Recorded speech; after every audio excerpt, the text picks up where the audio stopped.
নমস্কার বন্ধুরা, পম্পার কিচেনে আপনাদের সকলকে স্বাগত।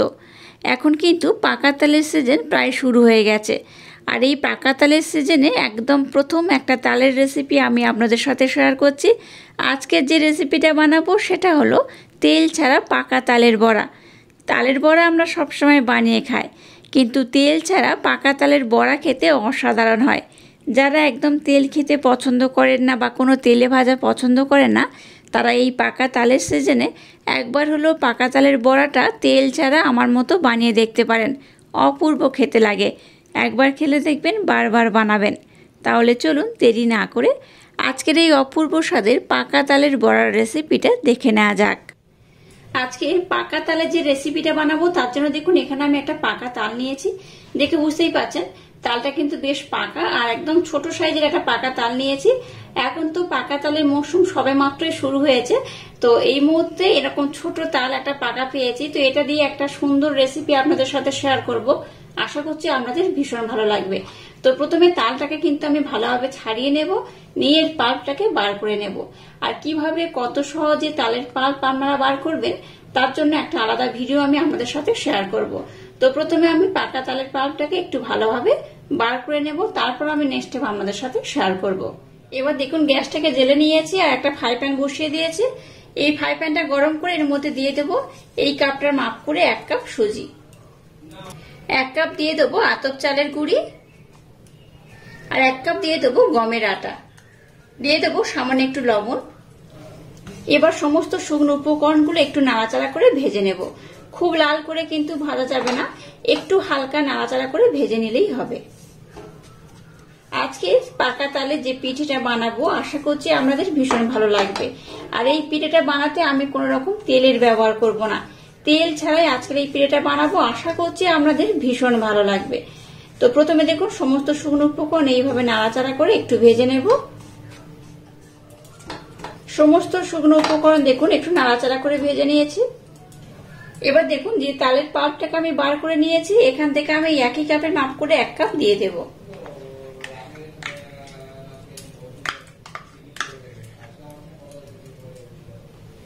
পাকা তালের পাল্প দিয়ে দিয়েছি সমস্ত উপকরণের সাথে। এবার পাকা তালের পাল্পটাকে একটু নাড়াচাড়া করে এইভাবে মিক্সড করে নেব।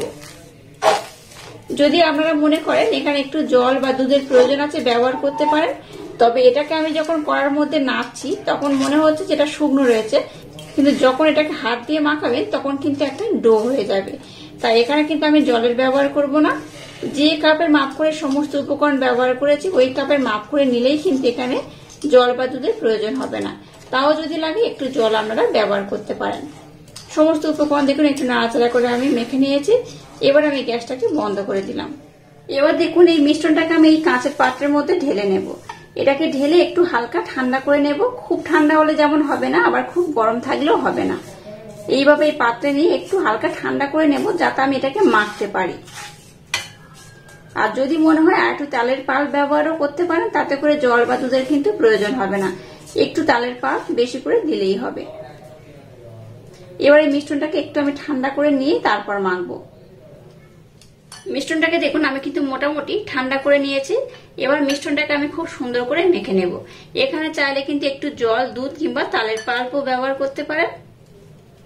আমি এখানে আর 1 চামচ পাকা তালের পাল্প দিয়ে দিলাম। পাকা তালের পাল্পটাকে আমি একটু ফুটিয়ে নিয়েছি। পাকা তালের পাল্প একটু ফুটিয়ে নিলে কিন্তু বেশ ভালো হয়, তাই একটু আমি ফুটিয়ে নিয়েছিলাম। এবার আমি মিশ্রণটাকে খুব সুন্দর করে মেখে নেব। রুটি করতে হলে যেমন আমরা ডো বানাই ঠিক সেইভাবে এটাকে কিন্তু মেখে নিতে হবে। দেখুন আমি যে কাপটা ব্যবহার করলাম এই কাপের মাপ করে আমি এখানে 1.5 কাপ নিয়ে নিয়েছি। 1 কাপ কড়ার মধ্যে দিয়েছিলাম আর এখন 1/2 কাপ নিয়ে নিয়েছি। এই পর্যায়ে 2 থেকে 3 চামচের মতো দিয়ে দেবো ব্লেন্ড করে রাখা চিনি। চিনির পরিমাণটা আপনারা একটু কম বেশি করে দিতে পারেন। যদি কড়ার মধ্যে দেন তাহলে কিন্তু গোটা দানা চিনি ব্যবহার করলে হবে। আমি যেহেতু এটা মাখানোর সময় ব্যবহার করছি তাই এখানে পাউডার চিনি ব্যবহার করলাম। এবার দেখুন মিশ্রণটাকে আমি ডলে ডলে একটু নরম সফট করে মেখে নেব। মিশ্রণটাকে দেখুন আমি কিন্তু খুব সুন্দর করে মেখে নিয়েছি, দেখে বুঝতেই পারছেন। এবার এখান থেকে আমি ডো করে নেব। ডোগুলোকে খুব বড় যেমন করব না, আবার খুব ছোট করব না। আর একটু নিয়ে নিলাম। এইভাবে ডোগুলোকে আমি বানিয়ে নেব। এবার দেখুন একটা ডো আমি নিয়ে নিয়েছি। এবার হাতের মাধ্যমে একটু এইভাবে চেপে চেপে প্রেসার দিয়ে দিয়ে সুন্দর করে গোল করে নেব। আজকে হেলদি যে রেসিপিটা বানাচ্ছি আশা করছি আপনাদের ভীষণ ভালো লাগবে। একদম তালের এই মরশুমে প্রথম সিজনে দেখুন তাল দিয়ে আমি যে রেসিপিটা বানাচ্ছি এখানে কোন রকম তেলের ব্যবহার আমি করছি না, তেল ছাড়াই বানাবো। আশা করছি বাচ্চা থেকে বড় সবাই ভীষণ পছন্দ করবে আর খুব মজা করে খাবে। এইভাবে দেখুন সবগুলোকে আমি সুন্দর করে গোল করে নেব। আর মিশ্রণটা দেখেই বুঝতে পারছেন কতটা টাইট বা নরম হয়েছে। খুব নরম করে মাখবেন না, আবার খুব টাইট করে মাখবেন না, যাতে এই গোল করার সময় ফেটে যায়। তো এইভাবে সুন্দর করে দেখুন গোল করছি, একটাও কিন্তু ফেটে যায়নি। সবগুলোকে এইরকম একই রকম ভাবে সুন্দর করে আমি গোল করে নেব। দেখুন সবগুলোকে আমি খুব সুন্দর করে গোল করে নিয়েছি আর প্রত্যেকটা দেখুন কত সুন্দর হয়েছে। চলুন এবার এগুলোকে আমি খুব সুন্দর করে বানিয়ে নেব। এবার দেখুন এরকম ছিদ্রযুক্ত একটা থালা নিয়েছি। অবশ্যই এরকম থালা কিন্তু একটা দরকার, এরকম ছিদ্র থাকবে এই থালা কিন্তু ব্যবহার করতে হবে। এবার একটা ব্রাশের মাধ্যমে একটু তেল নিয়েছি, তেলটাকে আমি চারিদিকে লাগিয়ে দেব।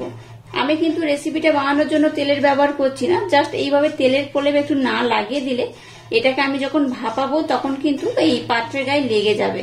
তাই একটু তেলের প্রলেপ দিয়ে দিলে কি হবে, আর এই পাত্রের মধ্যে আর লাগবে না, ওঠানোর সময় খুব তাড়াতাড়ি উঠে আসবে। তাই ব্রাশের মধ্যে সামান্য একটু তেল নিয়ে চারিদিকে একটু আলতো করে আমি লাগিয়ে দিলাম। এবার দেখুন পাকা তালের যে নাড়ু বা বড়া যা বলতে পারেন আপনারা, আপনাদের পছন্দ মতো নাড়ু বলতে পারেন, বড়াও বলতে পারেন, এই বড়াগুলোকে আমি এইভাবে দিয়ে দেব। যেহেতু অনেকটা জায়গা রয়েছে আমি একটু কম করেই বানিয়েছি, তাই আমি একটু ছাড় করেই দিলাম। আর চেষ্টা করবেন একটু ছাড় করে দেওয়ার, তাতে করে একটার সাথে একটা লেগে যাবে না। দেখুন সবগুলোকে আমি সুন্দর করে দিয়ে দিয়েছি। চলুন এবার এটাকে আমি খুব সুন্দর করে ভাপিয়ে নেব। এবার দেখুন গ্যাসটাকে জ্বেলে দিয়ে একটা কড়া বসিয়ে দিয়েছি আর কড়ার মধ্যে জল দিয়ে দিয়েছি। জলটাকে একটু হালকা গরম করে নিয়েছি। এবারে থালাটাকে বা পাত্রটাকে আমি এর মধ্যে বসিয়ে দেব। প্রথমে গ্যাসের ফ্লেমটাকে 5 মিনিটের জন্য হাই দেব, তারপর লো করে এটাকে খুব সুন্দর করে আমি ভাপিয়ে নেব। অবশ্যই ঢাকা দিয়ে দেবেন। এবার ঢাকা দিয়ে এটাকে আমি ভাপিয়ে নেব, আর হয়ে গেলে বলে দেব এটা ভাপাতে কত সময় লাগলো। দেখুন পাকা তালের যে বড়া বা যে নাড়ু বানিয়েছি সেগুলো কিন্তু খুব ভালোভাবে হয়ে গেছে। আর কিভাবে বুঝবেন এটা ভালোভাবে হয়ে গেছে, দেখবেন এটাকে হাত দিলে এরকম কিন্তু একটু নরম হয়ে যাবে, তখনই বুঝবেন এটা খুব ভালোভাবে হয়ে গেছে।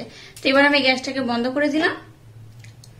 গ্যাসটাকে বন্ধ করে দিয়ে এটাকে একটু ঠান্ডা করে তারপর নামিয়ে দেখাবো এই নাড়ুগুলো বা এই বড়াগুলো কত সুন্দর হয়েছে। আর বলে রাখি এই বড়াটা বানাতে কিন্তু খুব একটা বেশি সময় লাগেনি, 15 মিনিট সময় দিলেই কিন্তু এটা খুব ভালোভাবে হয়ে যায়। আমি 15 মিনিট ধরে এটাকে খুব ভালোভাবে ভাপিয়ে নিয়েছি। এবার ঠান্ডা করে দেখাচ্ছি এটা কত সুন্দর হয়েছে।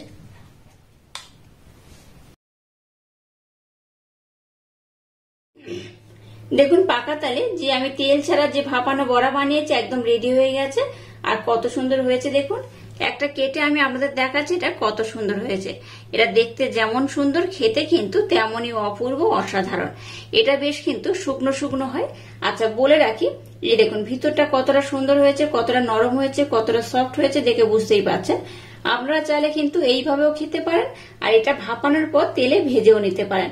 আপনাদের মনের মতো করে এটাকে খেতে পারেন। যারা তেল অপছন্দ করেন বা তেলের কোনো জিনিস খুব একটা পছন্দ করেন না, তারা কিন্তু পাকা তালের সিজনে পাকা তাল দিয়ে এইভাবে বড়া বানিয়ে খাবেন।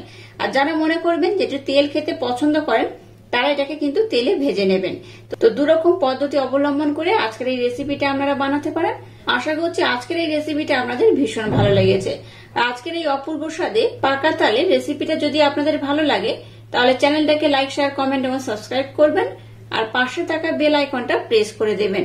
তাহলে টাটা, আবার দেখা হচ্ছে নতুন কোনো রেসিপি নিয়ে।